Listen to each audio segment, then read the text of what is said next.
निष्पक्ष बातम्या, नवा दृष्टिकोन. युवा स्तंभ न्यूज नेटवर्क. ठाणे येथील प्रथम वर्ग न्यायदंडाधिकारी न्यायालयाने एक महत्त्वपूर्ण निर्णय देत RCC क्रमांक 719/2018 या प्रकरणात आरोपी क्रमांक 6 प्रसिद्ध खाजगी गुप्तहेर रजनी पंडित यांना सर्व आरोपातून निर्दोष मुक्तता केली आहे. दिनांक 17 जानेवारी 2026 रोजी दिलेल्या या निर्णयात न्यायालयाने नमूद केले की आरोपी विरुद्ध कोणताही प्रथमदर्शनी ठोस पुरावा उपलब्ध नाही. FIR, चार्जशीट आणि साक्षीदारांच्या जबाबांमध्येही त्यांची ठोस भूमिका स्पष्ट होत नसल्याचे न्यायालयाच्या निदर्शनास आले. आरोपींच्या वतीने ॲडव्होकेट पूनम जाधव यांनी फौजदारी प्रक्रिया संहिता 1973च्या कलम 239 अंतर्गत अर्ज दाखल करत युक्तिवाद केला होता. तपासादरम्यान कार्यालयाची झडती घेऊनही कोणताही दोषारोप करणारा पुरावा सापडला नसल्याचे त्यांनी न्यायालयासमोर मांडले. सर्व कागदपत्रे आणि युक्तिवादांचा सखोल विचार केल्यानंतर न्यायालयाने निरीक्षण नोंदवले की आरोपी विरुद्धचे आरोप सामान्य आणि निराधार स्वरूपाचे आहेत. ठोस पुरावा नसताना खटला चालवणे हा कायद्याचा गैरवापर ठरेल असेही न्यायालयाने स्पष्ट केले आहे. त्यामुळे भारतीय दंड संहिता कलम 420 तसेच माहिती तंत्रज्ञान अधिनियमातील कलम 66, 72 आणि 72A अंतर्गत लावण्यात आलेल्या सर्व आरोपांतून त्यांची मुक्तता करण्यात आली असून त्यांचे जामीनपत्रही रद्द करण्यात आले आहे. या निर्णयामुळे निरपराध व्यक्तींना विनाकारण गुन्हेगारी खटल्यात अडकवू नये हा न्यायालयाचा महत्त्वाचा संदेश पुन्हा एकदा अधोरेखित झाला आहे. माझं नाव Rajani Pandit, business private detective. आणि आजची जी पत्रकार परिषद मी घेतलेली आहे ती मी आरोपमुक्त झाल्या मला CDR प्रकरणामध्ये मला अडकवलं होतं आणि त्याच्यातून मला दोषमुक्त करण्यात आलेलं आहे ठाणे न्यायालयाकडनं. म्हणून मी पत्रकार परिषद घेऊन हा आनंद साजरा करत आहे. कशा प्रकारच्या प्रकरणात आपल्याला अडकवलं? CDR प्रकरणात. किती दिवस आपण कोणत्या? मी 40 दिवस जेलमध्ये होते ठाणा कारागृहात. तुमचा तिकडचा प्रवास कसा होता? तुम्हाला काय एक्सपिरियन्स आला?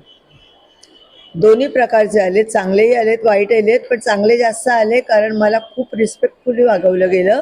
माझा व्यवसाय, माझं काम हे सगळं बघून त्यांना खूप म्हणजे असं बरं वाटलं की खूप चांगलं कार्य मी करते. तुम्हाला तिथून का प्रेशर वगैरे टाकण्यात आलं पोलिसांकडून? नाही, प्रेशर म्हणजे हेच तुम्ही कोणाची कामं करता, काय करता हे विचारणा करण्यात आली, पण त्यांना कळलं की ह्या काही ओपन होणार नाही आहेत. मग खूप असं काही त्रास दिला नाही. डिटेक्टिव्हचं आपल्याकडे लायसन नाही. ते आता सरकारला माहिती ना, कारण मागणी करणार आहे. आता म्हणजे मी मुख्यमंत्र्यांची वगैरे अपॉइंटमेंट मागते, मला अजून मिळालेली नाहीये. त्याच्यानंतर दिल्लीला मी पंतप्रधान साहेबांना भेटणार आहे, गृहमंत्र्यांना भेटणार आहे. पण डिटेक्टिव्हला लायसन मिळणं आजच्या काळाची गरज आहे, म्हणून माझी नक्कीच विनवणी असेल. 40 वर्ष वेळच नव्हता, इतकी कामाच्या व्यापात होते मी. आज 80,000च्या वर केसेस केलेले आहेत, त्यामुळे मला वेळ माझ्यासाठीही नसतो. तुमची निर्दोष मुक्तता झालेली आहे, 40 दिवस तुमचे वाढलेले आहेत, त्या संदर्भात काही भरपाई वगैरे मागणार? काय करायचं, भांडण वाद करून त्यांना समाधान मिळालं, त्यांनाही त्या बाबतीत प्रसिद्धी मिळाली, त्यामुळे मी काहीच करणार नाही. आणि जे करणार आहे ते सध्या तरी ओपन नाही होणार. गुप्तहेर याच्याने तुमची कामाची पद्धत कशी असते? ती ओपन नाही करणार मी.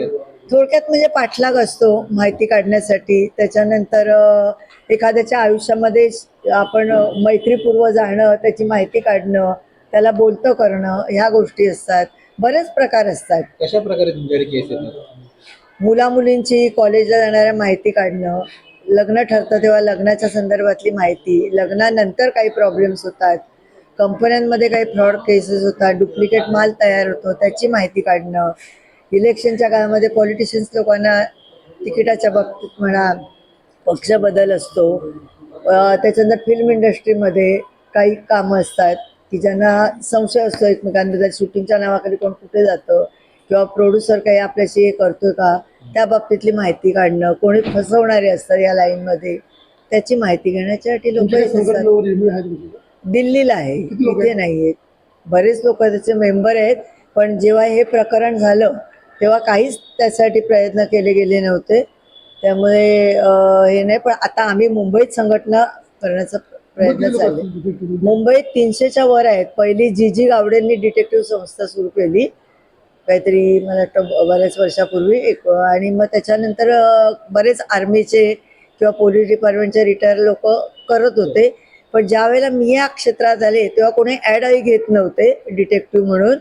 पण मी एक केस केली एका रिपोर्टरची आणि त्यांनी माझा पहिला इंटरव्ह्यू दिला. तो इंटरव्ह्यू दिल्यानंतर दिल्लीला माझा DDवरती ह्याचा इंटरव्ह्यू झाला मेट्रोवरती. आणि मग त्याच्यानंतर माझे 2 रूम त्यांची पत्राने भरली गेली. मग बरेच मला म्हणजे मुलाखती वगैरे माझ्या आल्या अनेक पेपरमध्ये, अनेक भाषांमध्ये.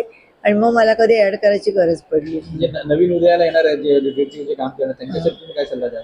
मी म्हणेन एक क्षेत्र खूप चांगलं आहे, एक लोकांची समाजसेवा म्हणून कार्य होतं, तर तुम्ही जरूर ह्या क्षेत्राकडे व्यवसाय म्हणून बघा आणि या. आणि त्यांनी कोणती काळजी घेतली पाहिजे? मुख्य म्हणजे पैशाचा मोह ठेवला नाही पाहिजे, कुठल्याही दबावाला बळी पडता कामा नये, तोंडावरती ताबा पाहिजे, हिंमत पाहिजे, कुठल्याही प्रसंगाशी 2 हात करण्याची तयारी हवी. निष्पक्ष बातम्या, नवा दृष्टिकोन. युवा स्तंभ न्यूज नेटवर्क.